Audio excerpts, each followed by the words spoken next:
Funny, further. also, just a funny go ahead, story. please. I always hate marketing because I always seen it as the job that somebody that doesn't know really what to do can do. Because in a lot of organization, when you have a task to do and you don't know who is going to do it, who are you going to give it to? You're going to give it to marketing. That's the one that is going to do it.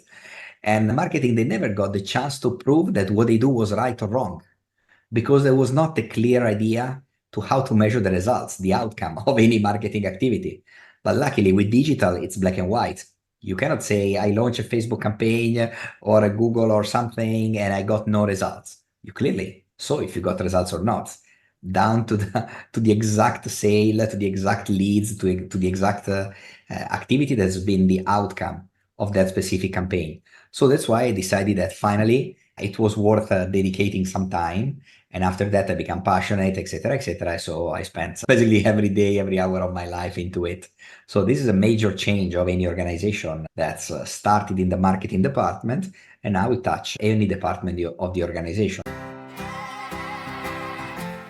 Martians landed. Yes. Wearing Prada suits. Yes. Drinking Henry's seltzer. Yes. Chewing juicy fruit. Yes, and? Your branding here. Yes, brand. Your message here. Yes, and? A verse about Yes.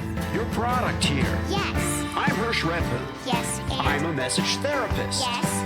And I have a podcast. Yes, brand. That's right, that's it. Yes. We'll help you fix the world. Yes. Or your bottom line. All right.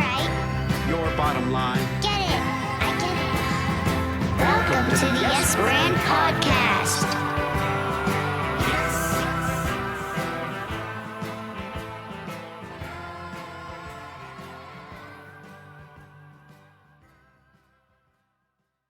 My guest today on Yes Brand is Professor Christian Farioli. You made it. I'm going to do that again. Should I do it again? So funny. I don't know why.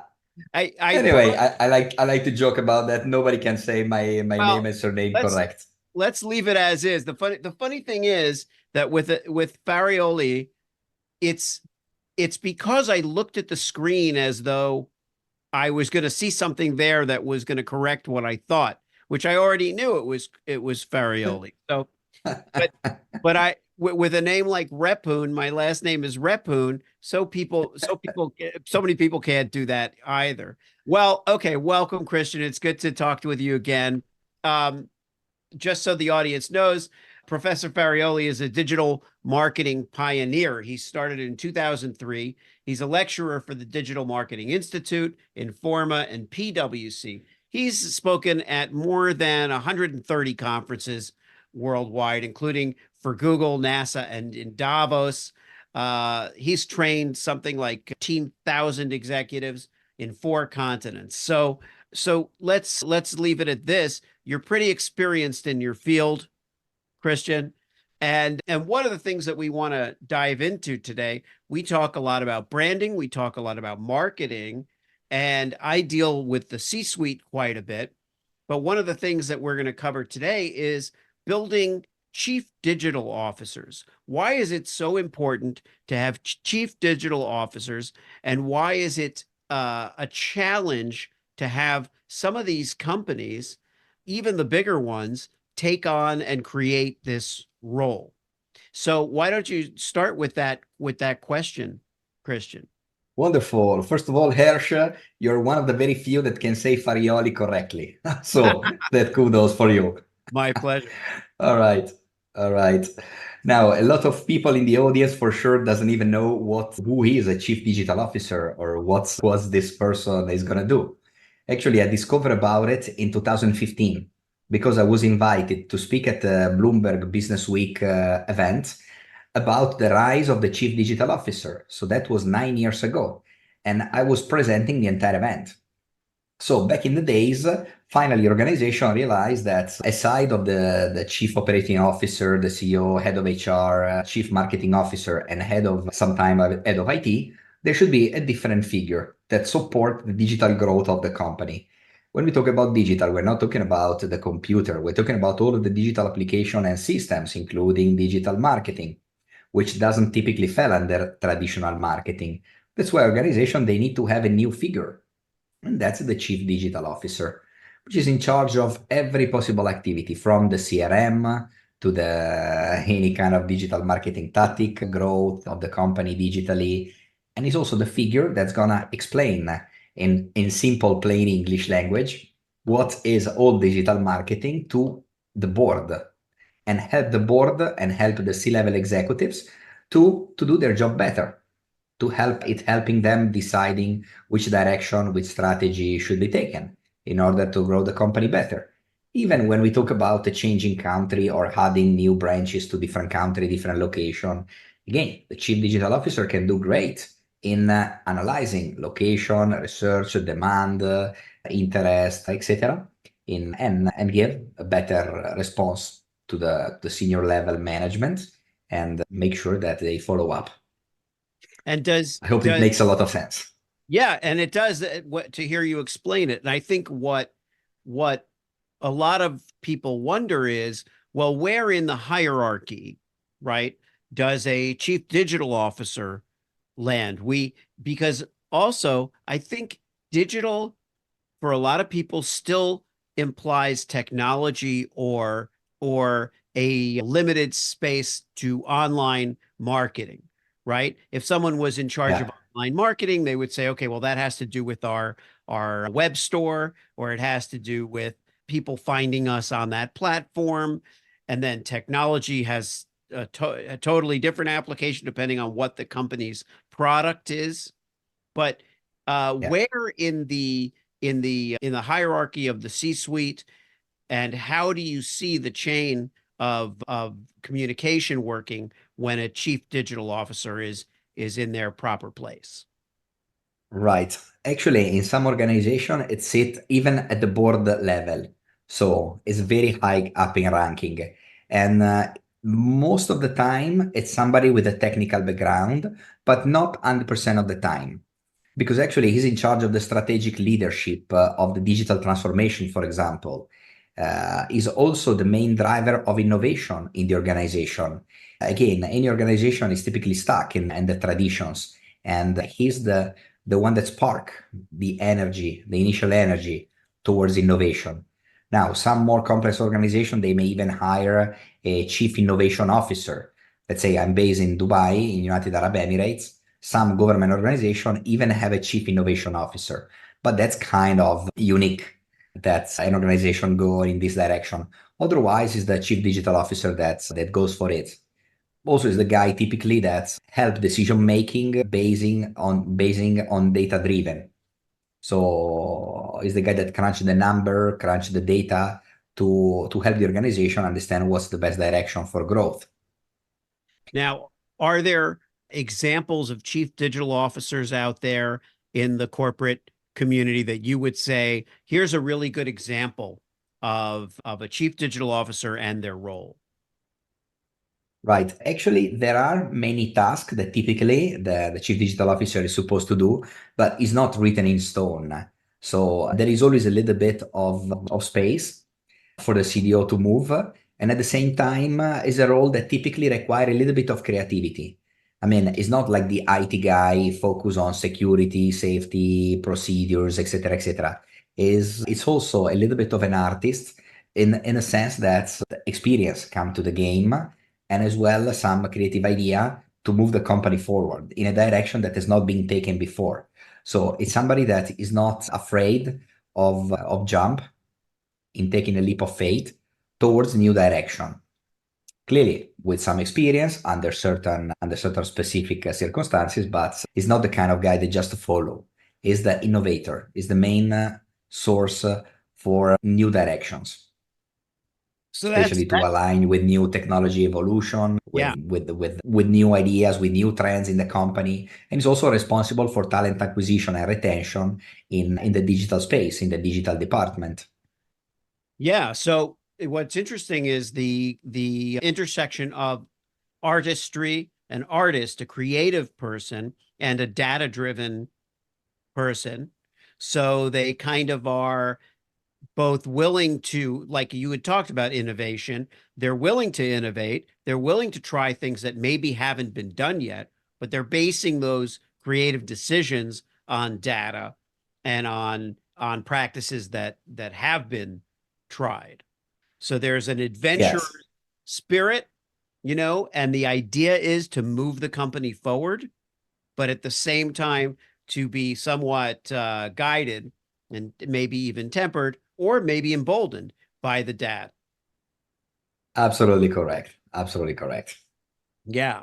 And then the other part is when you're looking at some of these companies out there, are there chief digital officers now in any particular field that you would, by name, that you would say, oh, that's somebody I admire, or that's someone who does a really great job in that role, so that people can start to formulate an image with the concept of the CDO? Actually, they still lives a little bit behind the shadow of the CEO in the organizations. So they're not taking the charge and say, I'm the guy that does this, does that. They're not typically the alpha male. They're typically the best supporter of the CEO. And because in any organization, when you talk about innovation, you're talking about a massive resistance to change. No organization want to change. Nobody want to change the way that you've done your job for 10, 20, or 30 years. Definitely you don't want to have anyone telling you how to do it or how to change that. So that's why he's the guy that if you play cool, it can grow up a lot in the organization. But I've seen, unfortunately, some bad case where the chief digital officer was taken from a different country, from a different company, and got inserted into a completely new reality. And after 6 months, he was not able to adapt. So that's why typically the perfect chief digital officer is somebody homegrown from within the organization that understand that there is this potential new role and you need to step up. Yeah. Yeah. And that's not uncommon in some roles as well, where it's best to be promoted from within. One of the things that I was thinking, when you say, the CDO is a guy who, I know you mean it could be a man or a woman. We're actually recording this during Women's History Month. And so it's a celebration. I just recorded a special episode of another show that I'm doing on LinkedIn. Absolutely. That is that is a celebration of women in marketing. Absolutely. And where actually a lot of talented women, they have much more creativity than men. The reason that I say guys, because I mean the person. It's the person that is portraying this role in the organization. Yeah, for sure. For sure. And I think of that the same way. What struck me was the fact that in some ways the chief digital officer is in the shadows, you mentioned. Is that something that you see changing as more chief digital officers assume their roles in places where this is created more commonly? Do you see that role becoming more prominent? Actually, it is more prominent in the startup, because when you talk about startup organization, you're talking about 2, 3, 4 individuals max. And typically, one of them should be the chief digital officer. Otherwise, you're going to need to do a lot of trial and errors, spending a lot in different type of activity to grow the organization without knowing if that's the right direction. So in that case, a chief digital officer shine inside the startup. And actually, even when I mentioned myself to any conference, as soon as they realize what I'm doing and what are my capacity, I got offered so many seats in different startups. Simply because there is a demand, but there are not enough people. There are actually no people at all that can cover this role.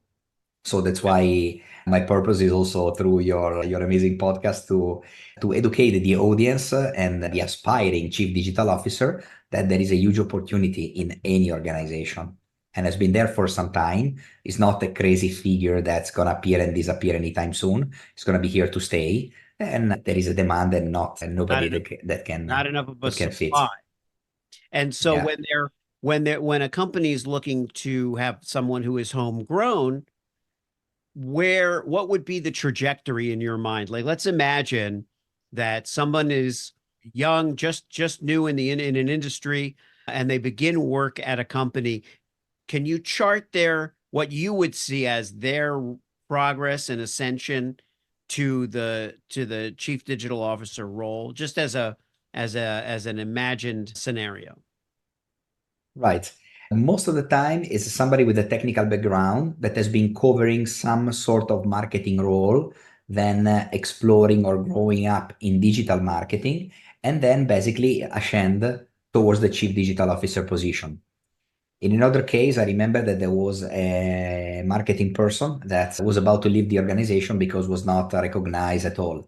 And as a last chance, he decided, okay, I'm gonna learn at least digital marketing and see if I don't find any better fit, I'm gonna leave the organization. And he was actually working in one of the largest mediacom organization worldwide. And after that, basically become so passionate about digital. So mixing the creative mind with the technical skills, then in a matter of less than 2 years, he became the chief digital officer of the organization. And so again, there is not the perfect figure that is the perfect candidate. A little bit of technical skills or technical mindset is always needed, is always welcome. But again, because it's a role that nobody are covering it, an organization, they need that. Sometimes the organization, they don't even understand that this role could exist. So instead of that, they hire a lot of alternative people that they report a little bit to this guy, a little bit to this other person, etc. But they are not fulfilling the real potential of the organization. That's why the organization that recognize the position of the chief digital officer, boom, then they solve a lot of problem. They finally have somebody that can communicate at the board level and somebody that can understand the board, which typically any traditional technical person doesn't understand that. Including the IT manager is always considered the misfits in the meetings, because he's the guy that care about the security. He care about how to make sure that cybersecurity threats are not touching the organization, but at the same time is not overlooking at the growth of the company, because it's not their task, it's not in their KPI. Now let's talk about you a little bit. As you mentioned, you're in Dubai. You're CEO of ESD. Can you tell us a little bit about ESD? Right. ESD, it's a digital marketing company that I opened in 2010 after basically launching campaigns since the year 2003. So for the first 7 years of my digital marketing career, I was helping organization growing online or thanks to digital tactics, but there was not a name for it. So I was simply the crazy guy doing crazy things that not many people understand. Right. And after some time, I went in contact with a lot more people like me, and I realized that I'm not alone. And that's why I decided to to devote my life to it.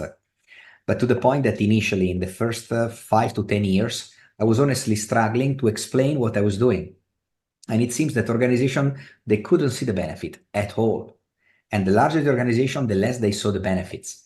So I decided that I was going to educate the organization and the audience, doing few steps back.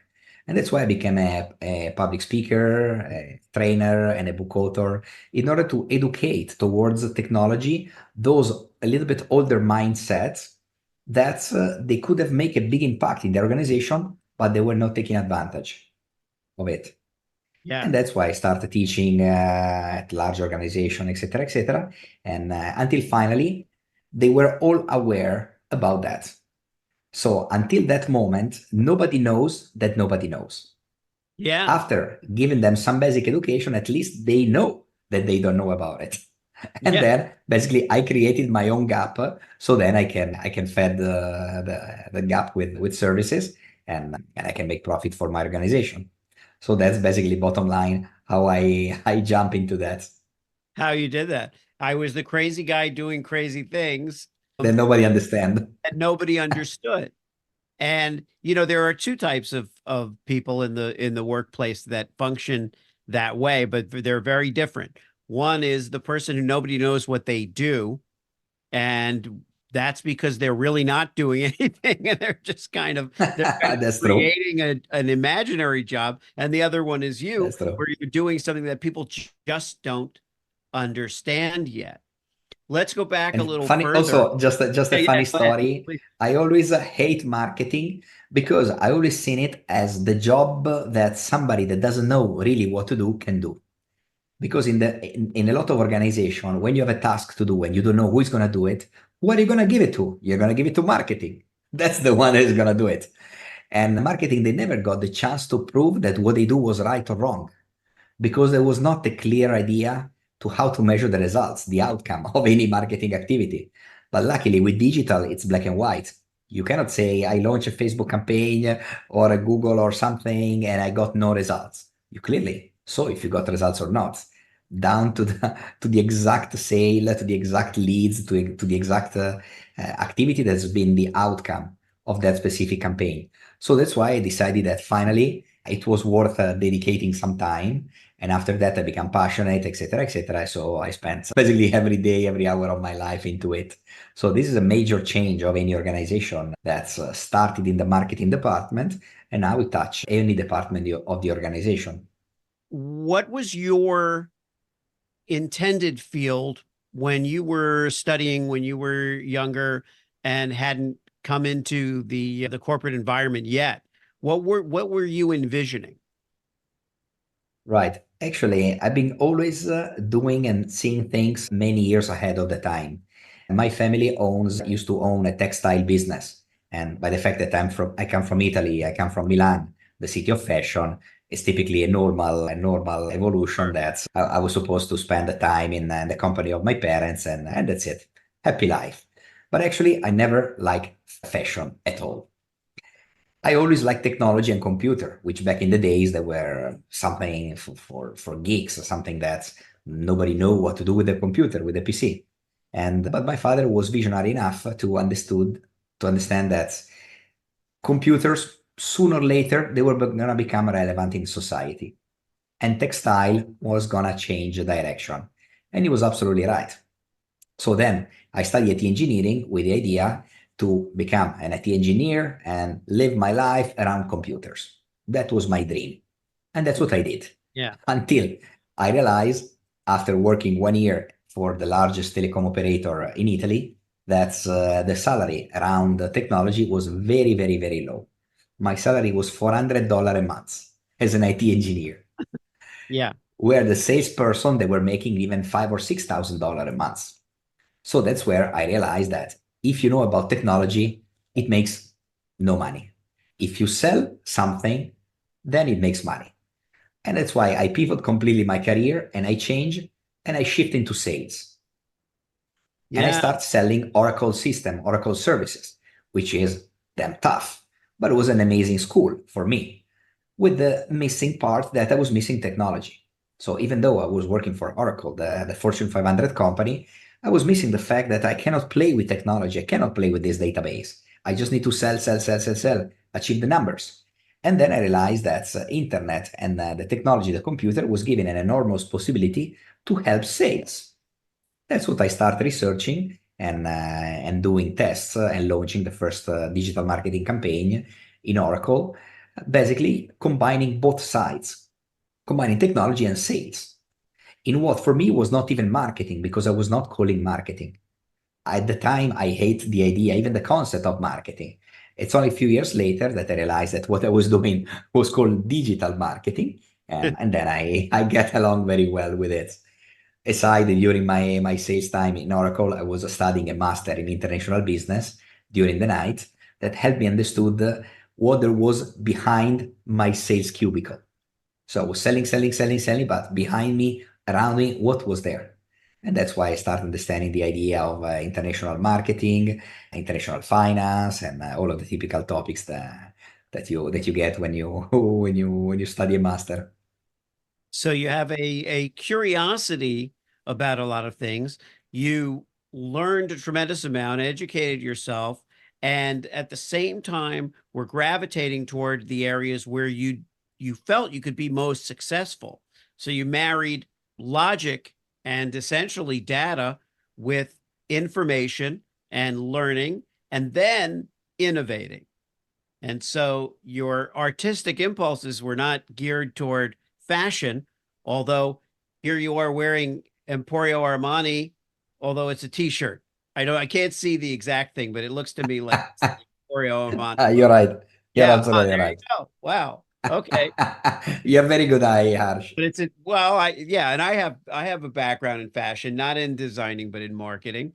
But I came to marketing through entertainment, and when branded entertainment was starting to become an aspiration for a lot of brands, that piqued my curiosity, because to me it was a marriage of the two things that I had always been interested in, which were entertaining people and marketing and selling. For the same reason, I knew that if I was going to make more money, I was going to be selling something, and I didn't like selling, but I wanted to help people sell. So that's how I got into advertising, because I wasn't going to be the person calling, to sell something on the phone, so to speak. I was going to help craft the campaign or the delivery system for the product, so people could, That's amazing. yeah, so people could appreciate the entertainment, but also it was going to lead to some kind of